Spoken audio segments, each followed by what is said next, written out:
In Activity 9, students learned that mountains form when continental plates collide. In this activity, they discover another way in which mountains form, through volcanic eruptions. Trapped beneath the Earth's rocky crust, magma circulates in convection currents in the mantle. As the magma rises, it collects in magma chambers and presses against the crust. Eventually, the magma may force its way through weak spots in the crust. When the pressure buildup is very great, an explosive volcanic eruption may occur in which lava spews into the air and falls back to Earth. When the pressure is not as great, a quiet eruption may occur in which liquid lava spills out of the hole in the top of the volcano and flows down the sides or bubbles out through cracks or vents in the Earth's crust. The buildup of lava forms volcanic mountains. In Activity 10, students build a model volcano and explore the forces behind volcanic eruptions. They observe the effect of temperature on a gas under pressure and relate the temperature and pressure of magma to the forcefulness of a volcanic eruption. This activity will take 2 or 3 sessions. Session 1 is about 40 minutes. Session 2 is optional and lasts about 20 minutes one day later. Session 3 is about 40 minutes one day after Session 1 or Session 2 if completed. The vocabulary introduced in this activity is bombs, cinders, erupt, lava, magma chamber, volcanic ash, volcanic mountain, and volcano.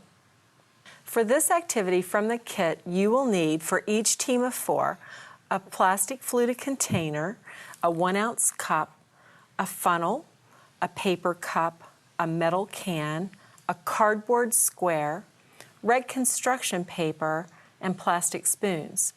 For the class, you will need tubs of plaster of Paris, baking soda, vinegar, red food coloring, masking tape, plastic tub, and plastic tubing. In addition to these kit materials, you will need to provide newsprint or paper, goggles, pencil, scissors, measuring cup, tap water, paper towels, club soda, tempera paint, and brushes. Each team of 4 will need a copy of the volcano instructions. They will also need 2 copies of Activity Sheet 8, Part A, and 1 copy of Activity Sheet 8, Part B. Each student will also need a copy of Activity Sheet 8, Part C. To prepare for this activity, each team of 4 will fill 1-ounce container of baking soda, leveling it to the top.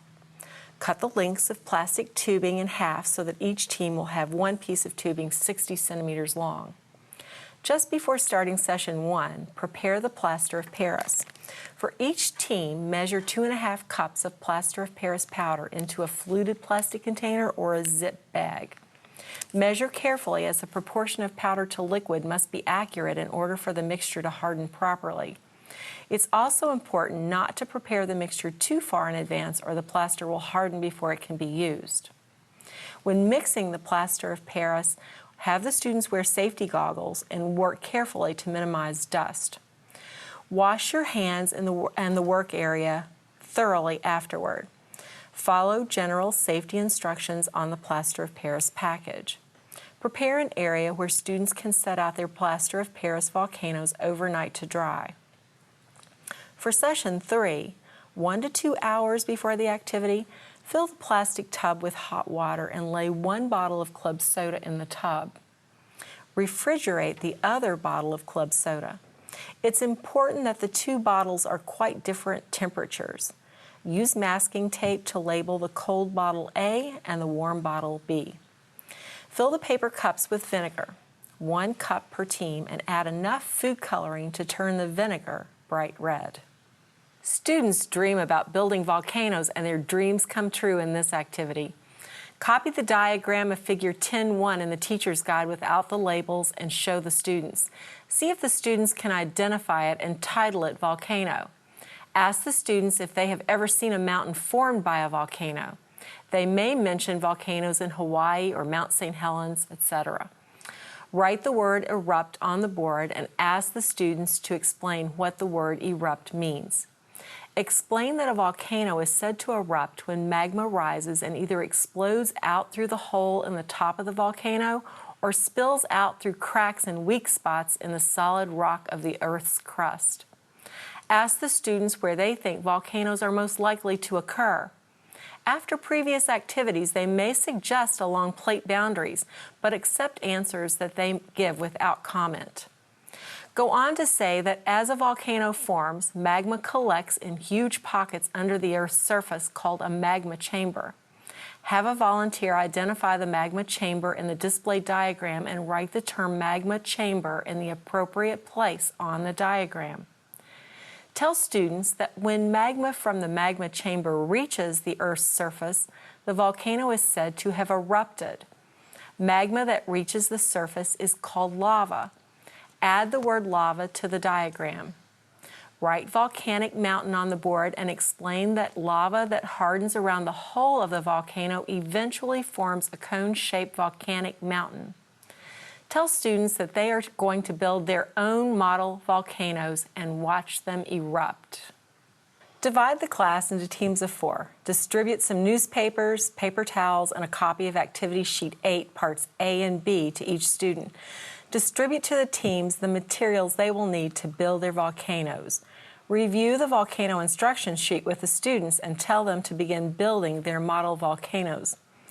You should also show the students this next section of the teacher prep video so that the students can see what building the volcano looks like.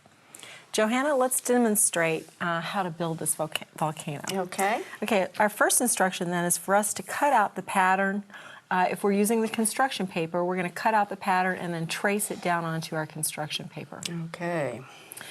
Okay, but another way that the teachers might want to do this is to just go ahead and run this on cardstock.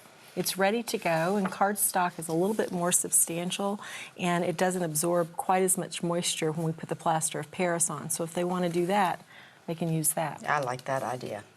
Okay, then it says that we're going to carefully cut out the bottom cone pieces and tape them together to make the bottom cone. So this will be these two right here? Those two pieces are the bottom cone, and we can tell them the difference because we don't have the notch in it. Okay. Okay. Now, you know, Kathy, one of the things I like to do is just score that line on the bottom cone because we're going to be folding it, and I think that makes it a little bit easier for the kids to work with it. Okay, and we want to be sure that that says overlap to this line. So we want to make sure that we have that even, because if we don't, it's not going to fit really good on our can. On the can, exactly. Okay? That's why we need to pay close attention. So we're going to tape both ends like that, and I actually have one that's already done, like this. Okay, so we're going to set that right there. And then it tells us to put the metal can in the very center of our cardboard square and tape the can down. Okay, so we already have it taped on 3 of the sides. So let's go ahead and tape it down on the last side. Okay, we don't need to really be fancy about this, just get it done. Just make sure it holds the can in place. That's right. All right. Okay. Then it says to tape the top edge of the cone bottom to the rim of the can. Okay. This is a good place to see that it fits nice and firmly on there. Look at that. What a nice fit. Perfect. So we're going to take some of our tape then and just tape it around, and even pushing it down into that. Yeah, this little crevice right here. We can do it a piece at a time. Or the other day I was working with a 4th grader, and you know what he did? He just took that roll of tape and just rolled it around. It was his idea. I thought he was pretty smart. That's pretty smart. So, you know, if every student had their own roll of tape, then they could have just exactly what they wanted. They wouldn't have all these little pieces that we're doing. I love the way that fits. Okay, one more, I think we'll do it. Okay, there you go. Now, we hope the students are paying as close attention to this as we are so that they're not leaving out any steps, because that's important. Okay? All right, so the next part says to put one end of the tubing into the can and let the rest of it hang out of the can. Okay? So we'll just put it in right there, and then it says to add the baking soda. Okay, we just pour this in? We'll just pour that in. All right. And at this point, there's not really anything holding it in there except, you know, just our cone pieces that we put over. So we don't want them tipping it and tipping it out. Okay, so now we're wanting to take the top cone piece that we have cut out, and we have that little notch, and we found that if we cut that notch out at least on the inside of the line, and maybe just a tiny little bit bigger, it'll fit a little bit more snug. Okay, and then so we're going to wrap that around and tape that. Overlap this little overlap place again, paying attention to that. Okay, and we you've got have one done. one already ready to go. And so now it says we're going to tape that top piece of cone on with the tubing right here. And you know, see how evenly that just, you know, fits perfectly right there on the top. So we're just going to put a little tape around here, and we're going to get some more tape. Right here. Okay. Maybe you could rotate it and I could tape. How does that sound? Sounds good. Okay, give a little bit of support. Let's take the group to work on this together. It takes several hands to get all of this put together. Yeah.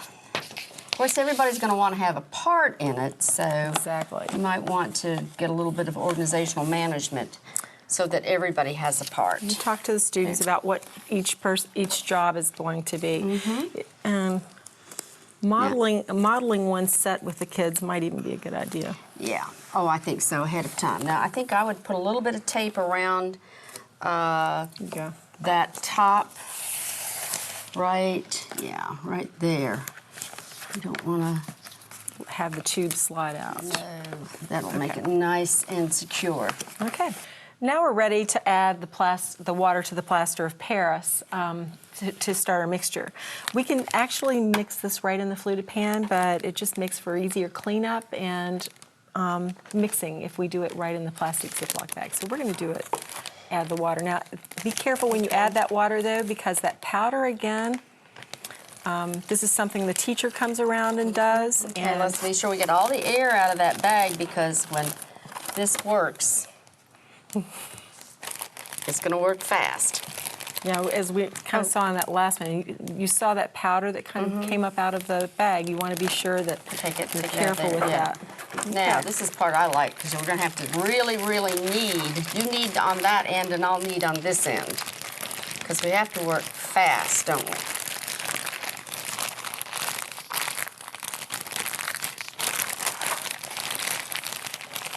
Kids will love working together with this. You want it to look kind of uniform. They'll feel down on the bottom. Yeah, I see some white powder in this corner, so we need to be sure that otherwise it'll be lumpy. Just like mixing biscuit dough. Feels pretty uniform, doesn't it? Yeah, I think so. Okay, let's smooth it all down to the bottom. And this might be a good time to let that extra air out. Well, the air, as the plaster of Paris changes and becomes a solid, then it does, there's some gases that are given off. That's why you have that extra air. This will feel like icing, won't it? We can just clip that end off and... All right. Get it all down into that end of that bag, because we're going to push. All right? Okay. Okay, we're going to cut it off just like a pastry bag. I'll start moving it up and down, and you spoon, okay? Okay, good. All right, have to work fast. I can see it's getting a little dry right now. Okay.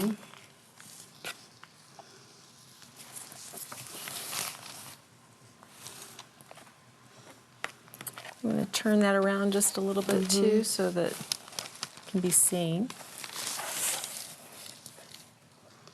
And the kids are going to be so much into making this work.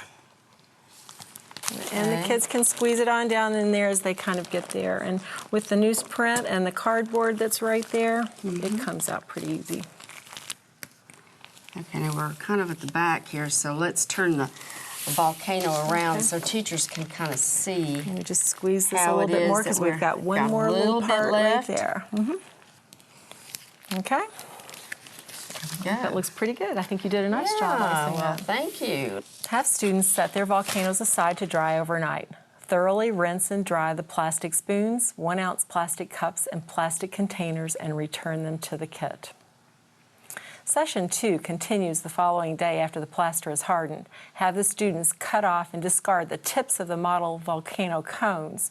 Then give each team of 4 some newspapers, paper towels, a paintbrush, and a plastic cup or other container filled with gray tempera paint. Give students time to paint their volcanoes. When students have finished, have them discard the newspaper and paper towels and pour the paint down the drain and rinse and air dry the paintbrushes and plastic cups. Have them set aside their volcanoes to dry. In Session 3, distribute more newspaper to each team. Tell the team to cover their work areas with several thicknesses of newspaper and to place their volcanoes in the center. Give each student a copy of Activity Sheet 8, Part C, and a pair of safety goggles.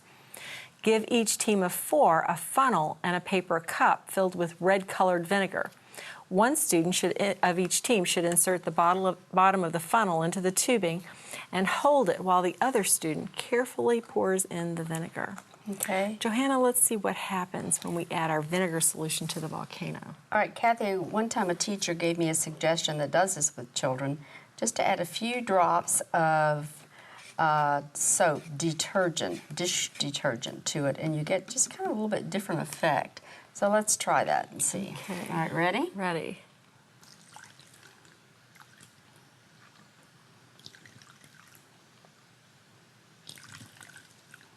I hear some rumbling. Keep pouring. I do too, I hear it.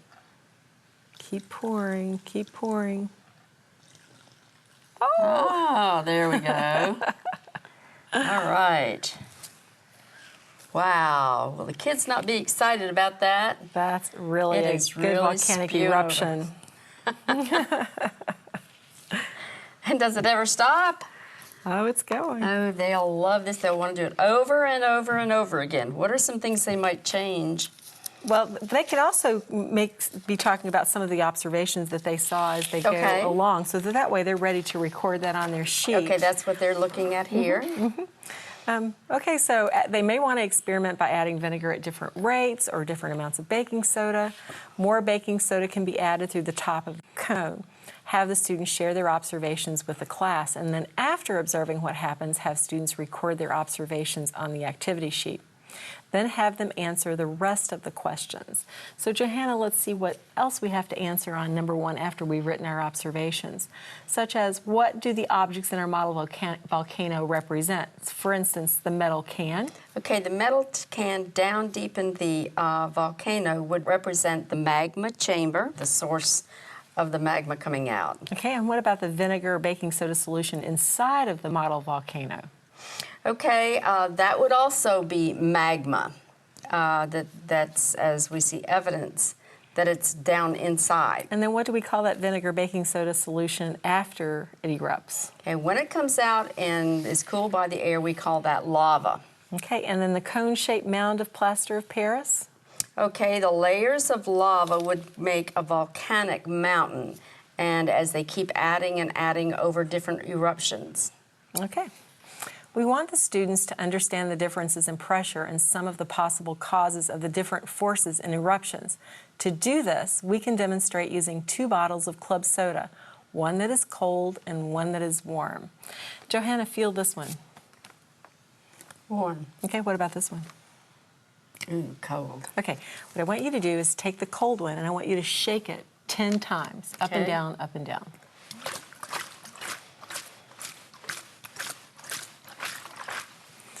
Okay, and now we're going to open it up. Oh, whoa. Okay, let's try it with the hot one. Okay. Do the same thing. Shake it up and down.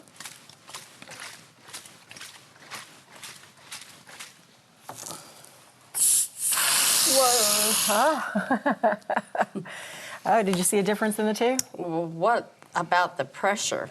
The heat really caused the pressure to be much, much greater than the cold. Connect the club soda demonstration with their models of volcanoes. Tell the students that the vinegar and baking soda react to give off carbon dioxide gas, the same gas in the club soda. Explain that the gas that collects with magma in the magma chamber is a different kind of gas, but the effect is the same. Explain that some volcanoes erupt gently and some erupt violently. In volcanoes that erupt gently, lava spills over the top or out of a crack and down the sides. In volcanoes that erupt violently, the lava explodes into the air.